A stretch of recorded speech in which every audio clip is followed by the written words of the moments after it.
On entend des pas, des commandements. Entre Skouratov, très élégant, avec le gardien. Laisse-nous. Bonjour. Vous ne me connaissez pas? Moi, je vous connais. Déjà célèbre, hein? Puis-je me présenter? Vous ne dites rien, je comprends. Le secret, hein? C'est dur, 8 jours au secret. Aujourd'hui, nous avons supprimé le secret, et vous aurez des visites. Je suis là pour ça, d'ailleurs. Je vous ai déjà envoyé Foka. Exceptionnel, n'est-ce pas? J'ai pensé qu'il vous intéresserait. Êtes-vous content? C'est bon de voir des visages après 8 jours, non? Tout dépend du visage. Bonne voix, bien placée. Vous savez ce que vous voulez. Si j'ai bien compris, mon visage vous déplaît. Oui. Vous m'envoyez déçu. Mais c'est un malentendu. L'éclairage est mauvais d'abord. Dans un sous-sol, personne n'est sympathique. Du reste, vous ne me connaissez pas. Quelquefois un visage rebute. Et puis, quand on connaît le cœur... Assez. Qui êtes-vous? Skouratov, directeur du département de police. Un valet. Pour vous servir. Mais à votre place, je montrerai moins de fierté. Vous y viendrez peut-être. On commence par vouloir la justice et on finit par organiser une police. Du reste, la vérité ne m'effraie pas. Je vais être franc avec vous. Vous m'intéressez.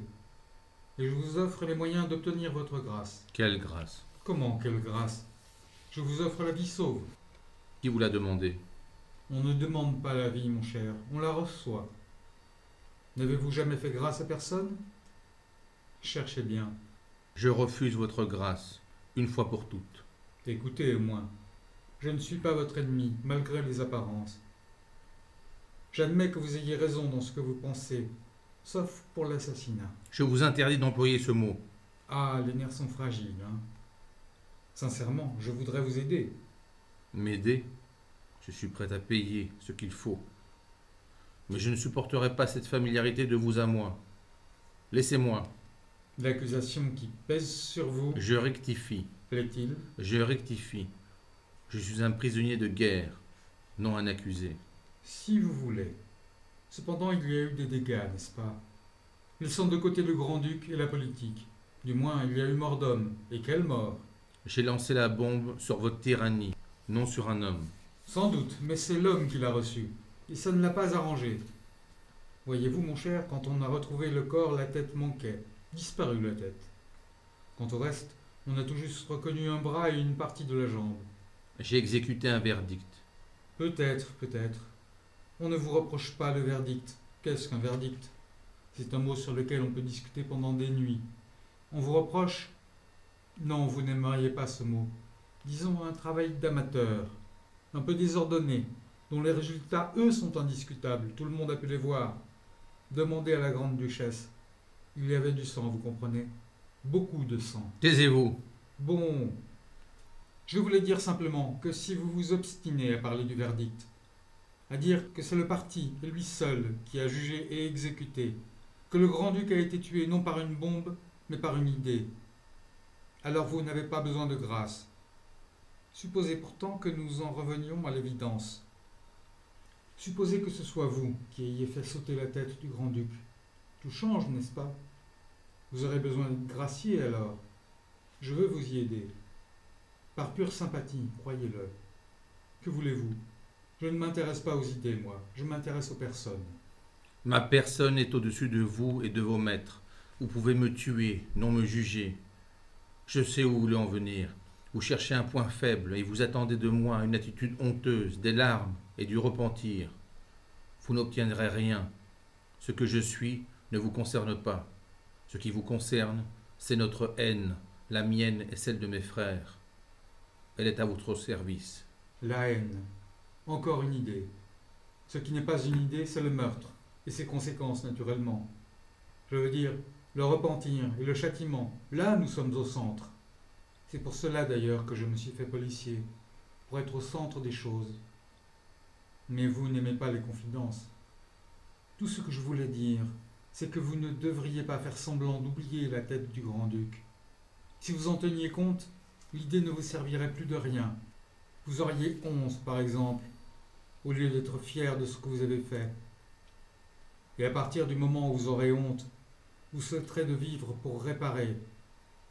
Le plus important est que vous décidiez de vivre. Et si je le décidais? La grâce pour vous et vos camarades. Les avez-vous arrêtés? Non, justement. Mais si vous décidez de vivre, nous les arrêterons. Ai-je bien compris? Sûrement. Ne vous fâchez pas encore. Réfléchissez. Du point de vue de l'idée, vous ne pouvez pas les livrer. Du point de vue de l'évidence, au contraire, c'est un service à leur rendre. Vous leur éviterez de nouveaux ennuis, et du même coup, vous les arracherez à la potence. Par-dessus tout, vous obtenez la paix du cœur. À bien des points de vue, c'est une affaire en or. Alors, Mes frères vous répondront avant peu. encore un crime. Décidément, c'est une vocation. Allons, ma mission est terminée. Mon cœur est triste. Mais je vois bien que vous tenez à vos idées. Je ne puis vous en séparer. Vous ne pouvez me séparer de mes frères. Au revoir. Pourquoi, en ce cas, avez-vous épargné la grande duchesse et ses neveux? Qui vous l'a dit? Votre informateur nous informait aussi, en partie du moins. Mais pourquoi les avez-vous épargnés? Ceci ne vous concerne pas. Vous croyez? Je vais vous dire pourquoi. Une idée peut tuer un grand-duc, mais elle arrive difficilement à tuer des enfants. Voilà ce que vous avez découvert. Alors, une question se pose. Si l'idée n'arrive pas à tuer les enfants, mérite-t-elle qu'on tue un grand-duc? Oh, ne me répondez pas surtout. Vous répondrez à la grande-duchesse. La grande duchesse? Oui, elle veut vous voir. Et j'étais venu surtout pour m'assurer que cette conversation était possible. Elle l'est. Elle risque même de vous faire changer d'avis. La grande-duchesse est chrétienne. L'âme, voyez-vous, c'est sa spécialité. Je ne veux pas la voir. Je regrette, elle y tient. Et après tout, vous lui devez quelques égards.